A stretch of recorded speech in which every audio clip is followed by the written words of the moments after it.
As the highly contagious Omicron variant takes hold, manufacturers and labs are struggling to keep up with testing demands. Even before Omicron, the U.S. was already dealing with limited supplies of at-home tests and long turnaround times at labs. While the Biden administration is boosting efforts to make tests cheaper and more widely available, experts say it's not enough, calling the Omicron variant, the holidays, winter, and flu season the perfect storm.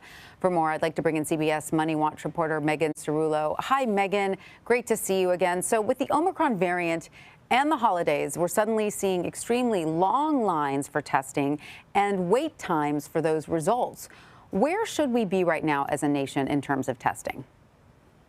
Well, you hit it on the head. Right now, there's this perfect storm of this confluence of these three factors, including the winter weather and the flu season, the fact that people are preparing to gather with their families for the holidays, and the fact that the Omicron variant is so contagious and is spreading so rapidly. So it's no surprise that more people are testing, and experts have made clear that we really aren't where we need to be as far as having a testing infrastructure that is sufficient to match the demand right now. Clearly, anyone who's tried to get their hands on a rapid over-the-counter test at a pharmacy, I'm sure has experienced them being sold out all over the country.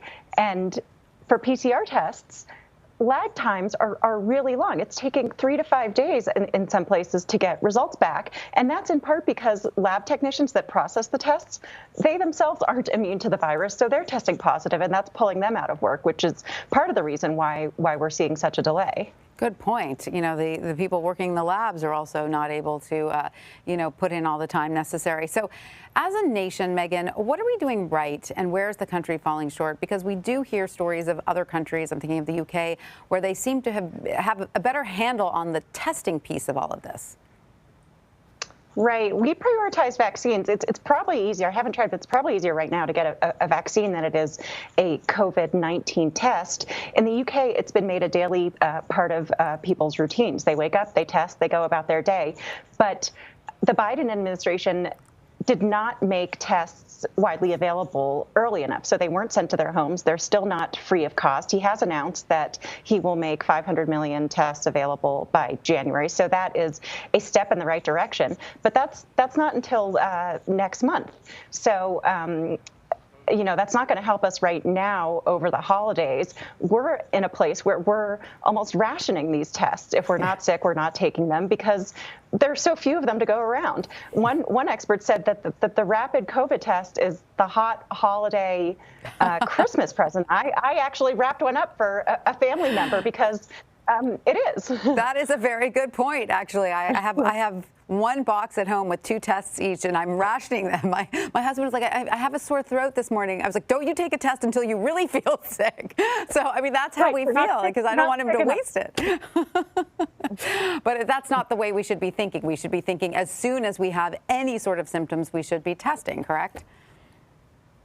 Right, or even if we don't have symptoms, but we know we were exposed to someone who tested positive, we're just not in a place where we can afford to do that. The other thing is the tests still aren't free. So, they're $37, I think, a box for a test of 2, and that's a lot of money for a lot of American families. It is. So they're not available and they're not affordable. Right, absolutely. They're not available and they're not affordable. So what more does the nation need to do? I mean, of course, we heard the president say he's going to send out these 500 million at-home kits.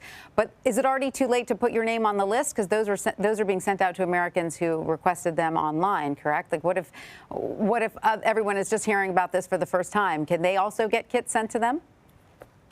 It's a start, and I think I think January 15th, he's going to put out sort of more rules for the program. I know that people who've already purchased these tests cannot retroactively be reimbursed. And the way the system will work is in January, Biden will put out rules, and Americans are going to have to front the cost of the tests and then submit to insurance for reimbursement. And that's going to be cumbersome for a lot of people. Yeah. So it's not ideal, but it is progress. And also 500 million tests, that's a little over 1 test per American. That's still not enough. So continued investment is necessary. And the other piece of the puzzle is public health experts keep on stressing the importance of getting vaccinated and getting boosted if you're eligible, because that is going to reduce exposure and the spread, as well as the severity of illness, so that we don't overwhelm our hospital systems, of course, which is when we see sectors of the economy shutting down. Well, let me ask you about price gouging, because we know that there are plenty of places, at least here in Manhattan, where you can walk in and pay, $250 or more and get your PCR test in an hour, right? But not a lot of people can afford to do that. So, at what point is some of this taking advantage of the situation?